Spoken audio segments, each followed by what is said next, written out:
Ein Verrückter steckt seinen Kopf in das Maul eines Krokodils, ein anderer umarmt einen Löwen. Die Tiere haben nicht vor, das zu ertragen. Sehen Sie, wie Nilpferde, Strauße und sogar Lemuren in Zoos auf der ganzen Welt wütend werden. Tiger. Es war ein lustiger Familientag im Zoo. Aber dann wurde ein 40-jähriger Mann namens Chang zerfleischt. Von einem Tiger vor den Augen seiner Frau und seines Kindes. Dies geschah im Ningbo Zoo in China. Ein wichtiger Punkt. Zhang geriet nicht zufällig in das Tigergehege.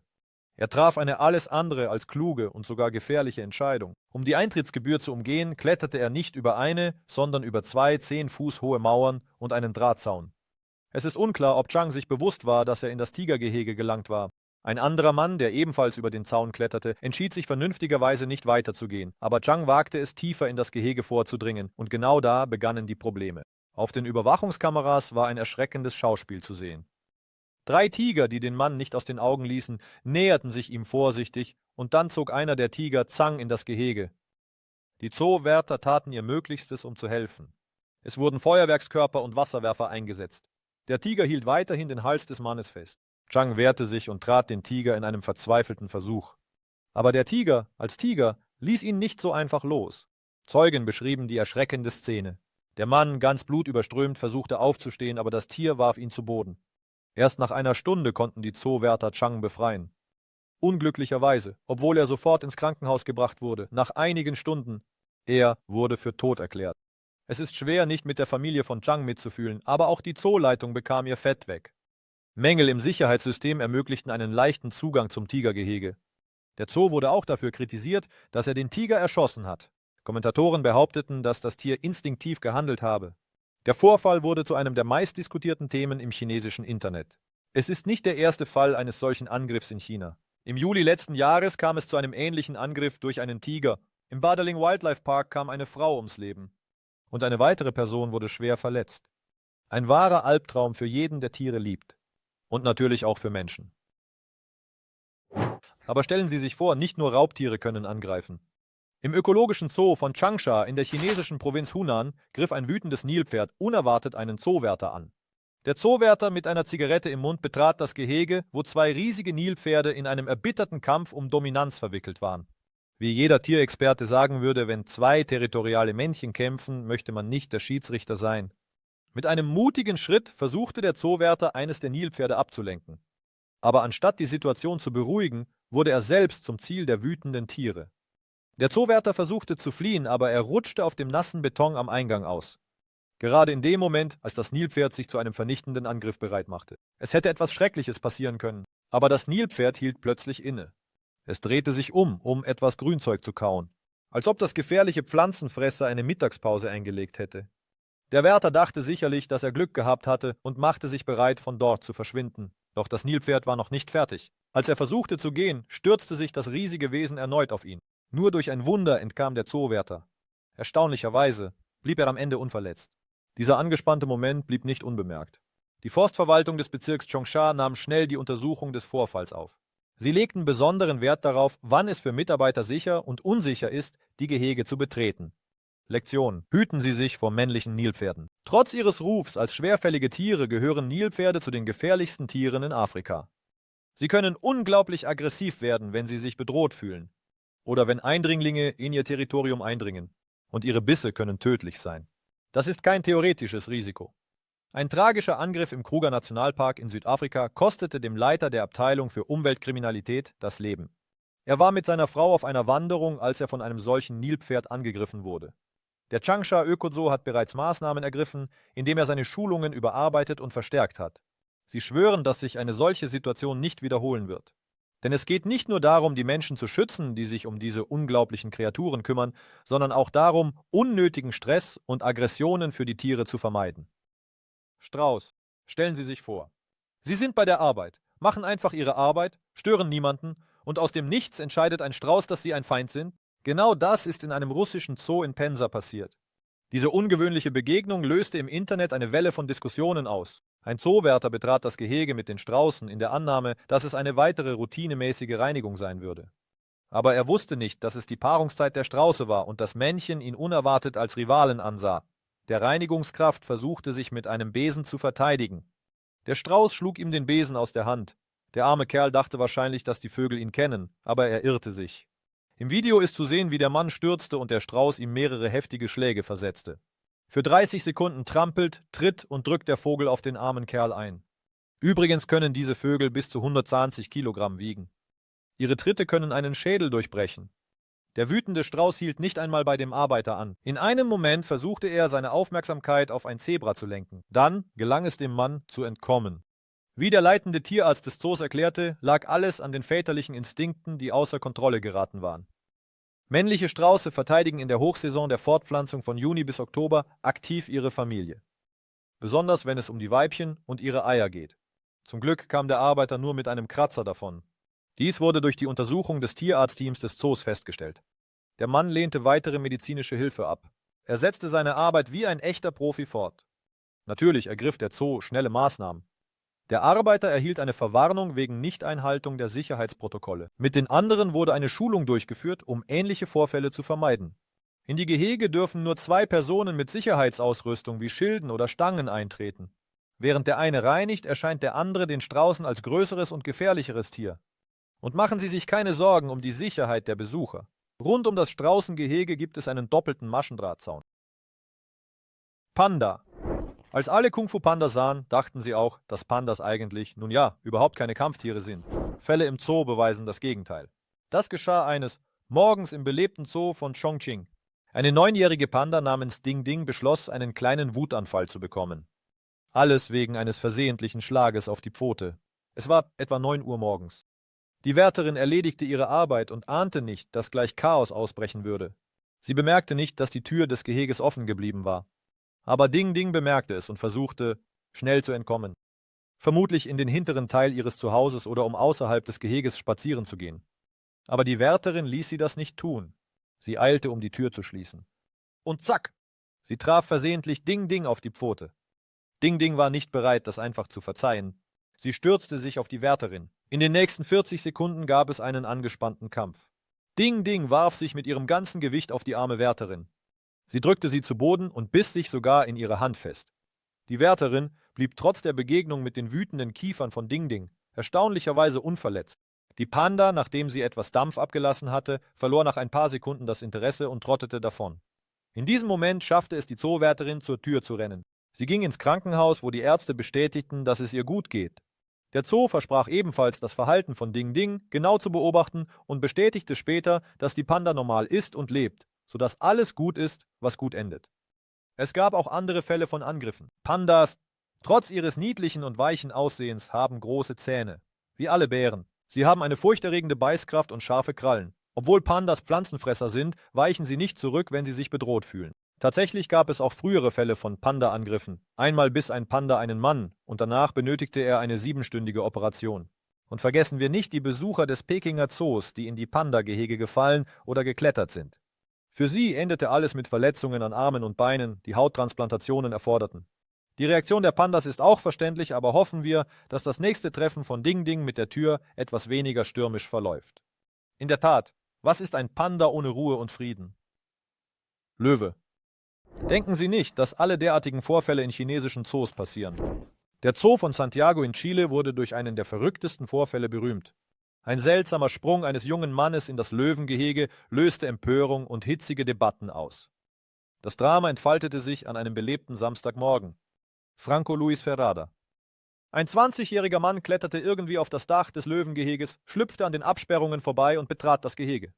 Und als ob das nicht genug wäre, begann Ferrada, nackt die Löwen zu provozieren. Zunächst schienen die großen Katzen gleichgültig, aber dann hielten sie es nicht mehr aus und begannen anzugreifen. Aber was brachte den Mann dazu, sich auszuziehen und den König der Tiere zu provozieren? Später fanden die Behörden etwas, das sie für einen Abschiedsbrief hielten. Nach der Überprüfung und Entzifferung der Handschrift enthüllte sich eine geheimnisvolle Botschaft. Es verwies auf die biblische Geschichte von Daniel in der Löwengrube und deutete auf die Apokalypse hin. Wahrscheinlich suchte Ferrada nach einer seltsamen Art von Märtyrertum. In seinem Brief war sogar eine Zeichnung eines halb Löwen, halb Menschen mit der Unterschrift »Ich bin ein Löwe«. Die Zoowärter waren vorbereitet, oder so schien es. Zuerst versuchten sie, die Löwen mit Wasser zu vertreiben. Aber das funktionierte nicht. Ein Betäubungspfeil wurde abgefeuert. Plötzlich traf er Ferrada und nicht die Löwen.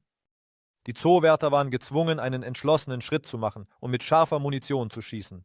Letztendlich wurden 2 Löwen vor den Augen der erschrockenen Zuschauer getötet. Die Zoodirektorin Alejandro Latz Montalvo unterstützte die Entscheidung, die Löwen zu erschießen. Sie erklärte, dass es keine schnell wirkenden Betäubungsmittel gab. Die Zoowärter mussten schnell handeln, um Ferradas Leben zu retten. Sie sagte, dass es sehr schmerzhaft war. Im Zoo wurden die Löwen als Teil ihrer Familie betrachtet. Es ist eine schwere Entscheidung. Einerseits ist menschliches Leben unbezahlbar. Andererseits haben die geliebten Bewohner des Zoos den höchsten Preis bezahlt. Eine Menschenmenge versammelte sich zu einer Mahnwache mit Kerzen, um der Tiere zu gedenken. Einer der Löwen wurde im Zoo geboren und der andere wurde aus einem Zirkus gerettet. In der Zwischenzeit war der Zustand des Wärters kritisch. Er erlitt Verletzungen am Kopf, an der Brust und am Becken. Er wurde sowohl durch den Angriff des Löwen als auch durch den Betäubungspfeil verletzt. Die Ärzte befürchteten, dass es tödlich sein könnte. Dennoch zeigten sich nach einigen Tagen ermutigende Anzeichen einer Genesung.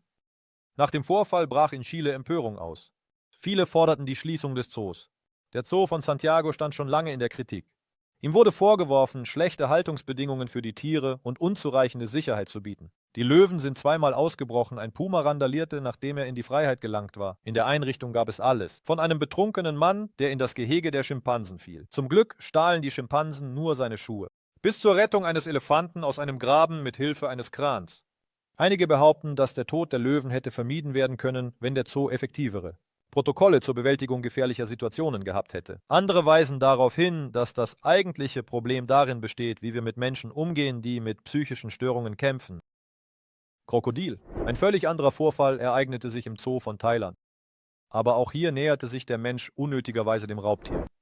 Die Insel ist der ruhigste Touristenort auf der wunderschönen Insel, aber an diesem Tag war es dort unruhig. Vor einer kleinen Gruppe neugieriger Touristen trat ein Mann bei einer der berüchtigten Krokodilshows auf.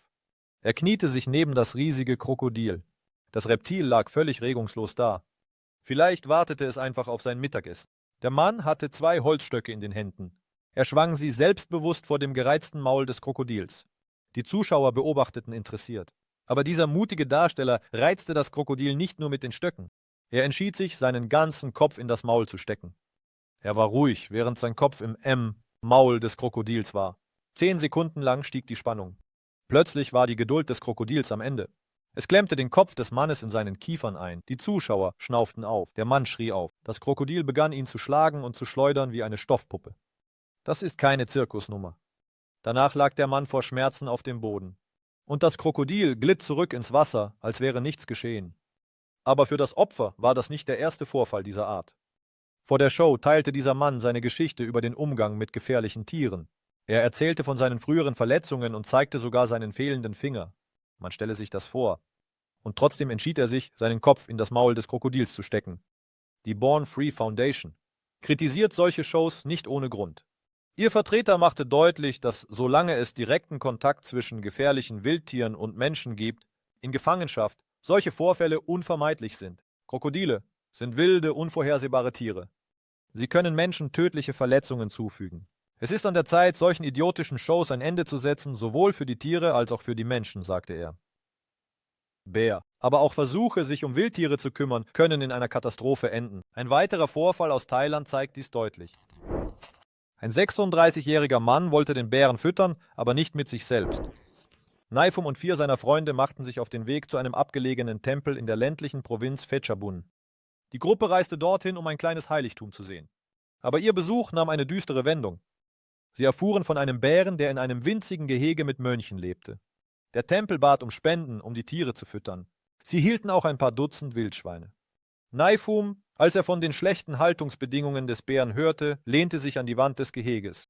In dem Wunsch zu helfen, hängte er Schalen mit Reis an Seilen vor das Tier. Der Bär namens Bing hatte andere Pläne. In einem Bruchteil einer Sekunde stellte sich Bing auf die Hinterbeine, packte Naifum am Arm und zog ihn über die Betonmauer. Bing drückte Naifum zu Boden, biss sich in seine Seite fest und riss ein Stück aus seiner Achselhöhle. Seine Freunde versuchten verzweifelt etwas zu tun. Sie benutzten Stöcke und kaltes Wasser, um den Bären zu stoppen. Aber dennoch quälte er den Mann fast 1 Minute lang. Erst als die Rettungsdienste eintrafen, wurde der blutüberströmte Mann gerettet. Er wurde ins Krankenhaus gebracht und unter sorgfältige medizinische Überwachung gestellt. Naifum hatte Glück, dass er überlebte. Seine Verletzungen umfassten tiefe Bisswunden, durchbohrte Lungen und akutes Nierenversagen. Aber er konnte wieder sprechen und erholte sich schließlich. Trotz der gefährlichen Begegnung galt der Bär nicht als besonders aggressiv. Das Problem lag nicht in der Wildheit von Bing, sondern in seinen Essgewohnheiten. Genau diese führten zu dem ungewöhnlichen Verhalten. Es stellte sich heraus, dass Bing überhaupt nicht hungrig war. Er wog mehr als doppelt so viel wie ein durchschnittlicher Schwarzbär. Er war daran gewöhnt, von Besuchern gefüttert zu werden. Experten sagen, dass er einen großen Appetit entwickelt hat. Die Mönche zogen Bing zusammen mit anderen Tieren auf und die Besucher fütterten ihn. So viel, dass der Bär sehr dick wurde. Der Leiter des Wildtierzentrums sagte, dass der Bär gierig ist, aber er ist freundlich zu anderen Bären. Normalerweise greifen Bären keine Menschen an. Gleichzeitig sind sie starke Raubtiere und verbringen in der Natur die meiste Zeit damit, nach Nahrung zu suchen und die Umgebung zu erkunden, während Bing unter unnatürlich eingeschränkten Bedingungen gehalten wurde. Aber mit der richtigen Pflege konnte Bings Verhalten korrigiert werden. Nach dem Angriff wurde Bing in ein Wildtierzentrum gebracht. Dort wurde ihm eine strenge Diät verordnet, um ihm beim Abnehmen zu helfen. So kann er in einen gesünderen und natürlicheren Zustand zurückkehren. Lemuren. Zum Schluss möchte ich von dem niedlichsten Angriff erzählen. Ein gewöhnlicher Bericht aus dem Zoo wurde durch ein plötzliches Tierchaos unterbrochen. Es sollte eine einfache Geschichte über die jährliche Inventur im Banham Zoo sein. Aber der BBC-Reporter erkannte schnell, dass der Bericht über die Lemuren keine einfache Aufgabe sein würde. Er stand vor der Kamera, als die Lemuren ihn bemerkten. Viel interessanter als irgendein Bericht. Während er versuchte zu sprechen, begannen die bezaubernden kleinen Primaten auf ihm herumzuspringen. Auf seinen Schultern, um seine Taille, überall. Der Zoo verwandelte sich schnell von einem gewöhnlichen in einen Streichelzoo. Der Reporter versuchte, sich durchzukämpfen. Die Lemüren saßen auf seinen Schultern und Ellbogen, zupften an seinem Pullover und genossen offensichtlich die Aufmerksamkeit. Er versuchte sogar mit der Hand zu winken, in der Hoffnung, die kleinen, flauschigen Aufmerksamkeitsjäger abzulenken. Einer der Lemüren biss ihm in den Finger. Natürlich schrie der Reporter auf. »Ach, du Kleiner«, murmelte er, offensichtlich vor Schmerz. Gleichzeitig schaffte er es jedoch, über die Situation zu lachen. »Ich denke, das ist einer der angenehmsten Teile der Arbeit. Lemuren zählen«, scherzte er. Lemuren stammen aus Madagaskar. Sie sind vom Aussterben bedroht. Abholzung ist der Hauptgrund für den Rückgang ihrer Population. Ihre gesellige und vertrauensvolle Natur ist ein Teil dessen, was sie so interessant macht. Ja, Lemuren sind niedlich, aber sie können auch Schaden anrichten. Zumindest können sie beißen. Die meisten Lemüren wiegen nur etwa 5 Pfund, aber wenn sie in der Gruppe angreifen, kann es gefährlich werden. Und sie zögern nicht, es zu zeigen, wenn sie Aufmerksamkeit brauchen. Wir können diesem Reporter nur Mitgefühl entgegenbringen. Er hat wahrscheinlich ein paar blaue Flecken davongetragen, aber dafür einen sehr denkwürdigen Arbeitstag gehabt. Aber man kann ihm auch ein wenig beneiden. Das Gleiche kann man nicht über die anderen Teilnehmer der Zusammenstellung sagen.